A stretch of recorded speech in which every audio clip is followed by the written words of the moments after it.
Apply set इन reddish. Sets के बारे में हम ऑलरेडी पढ़ चुके हैं पिछले लेसन्स के अंदर, पिछले टॉपिक्स के अंदर, कि सेट डाटा टाइप्स की है क्या, उसे किस तरह हम यूज करते हैं रेडिस क्लाइंट के अंदर, भी हमने पीछे डिस्कस भी किया था पीछे टॉपिक्स के अंदर, जिससे आपको थोड़ा सा उसका आइडिया हो गया होगा। उसकी फर्दर आपकी भी डॉक्यूमेंटेशन सेट कमांड के हवाले से पढ़ेंगे तो आपको जो है ना उसकी बेटर अंडरस्टैंडिंग हो जाएगी कम्प्लीटली।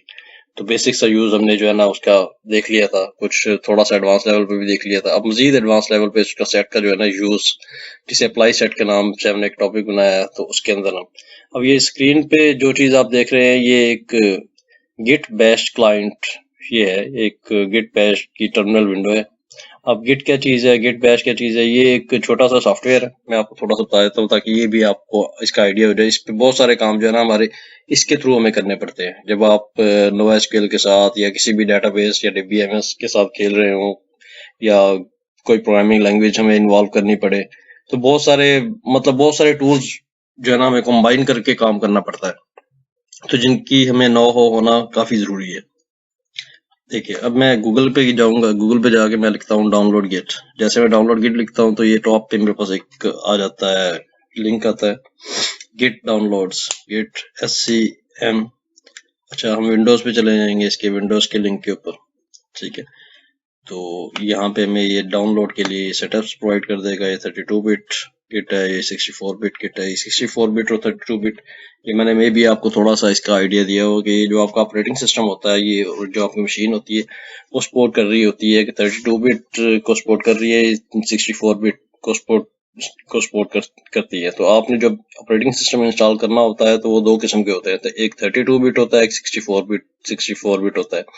तो उसी हिसाब से फिर ऑपरेटिंग सिस्टम के बिल्कुल जो है ना मुताबिक जो है ना ये आपको एप्लीकेशंस भी इंस्टॉल करनी पड़ती हैं।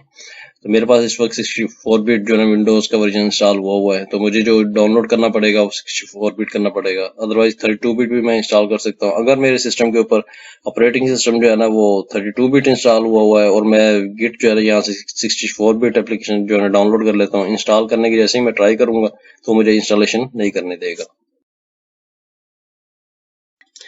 तो ये इसका है, यहाँ से आप डाउनलोड कर लेंगे। डाउनलोड करने के बाद आपने उसे इंस्टॉल करना है।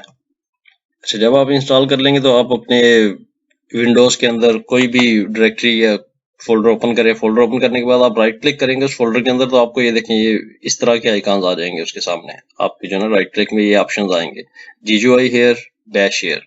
जब आप इस बैश पे क्लिक करते हैं ना इसको, तो ये एक टर्मिनल विंडो आपको ओपन करता है। ये लिनक्स टाइप की टर्मिनल विंडो होती है सेम। इसके अंदर वो कमांड्स एग्जीक्यूट होती हैं जो कि लिनक्स ऑपरेटिंग सिस्टम के अंदर भी यूज हो रही होती हैं, और कुछ कमांड्स विंडोज की भी। मतलब ये एक मिक्सअप है। और अदरवाइज गिट का जो एक्चुअल यूज है वो समथिंग एल्स है, कि ये गिट किसी और पर्पज के लिए यूज होता है, जिसमें हम कोड की रेपोजिटरीज मैनेज कर रहे होते हैं इसके अंदर। लेकिन हम इस वक्त इसका यूज क्या कर रहे हैं कि as a bash client use कर रहे हैं, एज ए टर्मिनल यूज कर रहे हैं इसे, सिर्फ कुछ कमांड्स एग्जीक्यूट करने के लिए। अच्छा, तो मैं एक थोड़ा सा आपको टूल का भी इंट्रोडक्शन आपको दे दिया है। अब मेरी स्क्रीन के ऊपर आपको PHP का फिर एक कोड नजर आ रहा है। अब ये जो हमने सेट की डिटेल पड़ी हुई थी, इसमें सेट का इस्तेमाल किस तरह होता है, अब मैं फिर एक प्रोग्रामिंग लैंग्वेज के थ्रू इसका जो है ना इस्तेमाल करूंगा, जिसको मैं अप्लाई करूंगा अकॉर्डिंग टू विश या अकॉर्डिंग टू माय नीड और सो ऑन। आप कुछ भी उसको नेम जो है ना दे सकते हैं। अब यहाँ पर मैं एक छोटा सा जो कोड है वो मैंने लिखा हुआ है। ये किस तरह काम कर रहा है, इसके अंदर मैंने ऊपर एक अरे डिक्लेयर की है। अरे और वेरिएबल, ये भी एक वेरिएबल टाइप होती है। इसमें ये होता है कि मल्टीपल वेरिएबल जो है ना एक सीक्वेंस से सेव हो जाती है। जैसे NKV एक वेरिएबल है, उसके अंदर मैंने क्या किया हुआ है कि एक की बनाई है और एक आगे उसकी वैल्यू सेट की है, फिर सेकंड की बनाई है, फिर वैल्यू सेट की है, फिर थर्ड की बनाई, फिर वैल्यू सेट की है, और एक पूरे के पूरे को एक सेट बना लिया है। एक अरे जो है ना एक बन चुकी है NKV की। फिर इसी तरीके से नीचे मैंने क्या किया है कि क्लाइंट के थ्रू जो है ना रेडिस की कमांड एग्जीक्यूट की है और उसके अंदर सेट कर दी है इन तमाम की वैल्यूज को, यानी एक मुकम्मल सेट को मैंने सेव कर दिया है mset की जो कमांड हमने पढ़ी हुई है उसके थ्रू। फिर आगे जब गेट करना है तो सेम उसी तरीके से mget की एक कमांड एग्जीक्यूट की है, और मैंने जो अरे कीज की एक फंक्शन है PHP का वो यूटिलाइज करते हुए जो ना इसका रिस्पॉन्स ले लिया। अच्छा, उसके बाद फिर मैंने एक दूसरा सेट बनाया है, फिर इसी तरीके से उसको सेट किया। फिर उसकी जो है ना मैंने कीज को जो है ना वापस रिस्पॉन्स की वेरिएबल के अंदर ले लिया। ऊपर मैंने एक वेरिएबल बनाई है रिस्पॉन्स एन और नीचे बनाई है रिस्पॉन्स। अब मैंने दोनों रिस्पॉन्स को क्या किया है, मर्ज कर दिया एक और फंक्शन के थ्रू। और उसके बाद मैंने अब दोनों सेट्स को मर्ज करके एक नया सेट बनाया है और आगे उसको सेव कर दिया फिर रेडिस क्लाइंट के अंदर, हमारी डेटाबेस के अंदर। फिर उन दोनों, ये जो दोनों ग्रुप है, इसका जो रिस्पॉन्स है वो मुझे जो है ना यहाँ पर ये मैं इससे गेट करवा रहा हूँ और नीचे इसको प्रिंट करवा रहा हूँ। इस प्रोग्राम को मैं एग्जीक्यूट करवाता हूँ इतना, ठीक है। ये PHP लिखूंगा इसके ऊपर।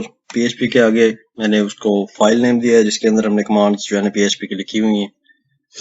ये वाली जो हम इस वक्त देख रहे हैं ये फाइल है, इस फाइल को मैं एग्जीक्यूट करने जा रहा हूँ। और अब मैंने इसे एंटर प्रेस किया।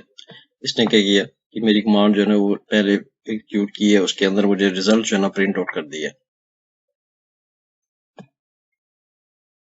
अब मैं दोबारा इसे थोड़ी सी मॉडिफिकेशन के बाद दोबारा मैं इस फाइल को एग्जीक्यूट करता हूँ। अब ये इसने मुझे रिजल्ट जो है ना वो डिफरेंट आउटपुट दी है। उसकी रीजन ये थी कि इसने दोनों मेरे जो सेट थे वो उसको मर्ज करके मुझे प्रिंट करके दिया। तो इस तरीके से जो है ना आपका सेट का जो यूज है उसे इस तरह भी अप्लाई कर सकते हैं।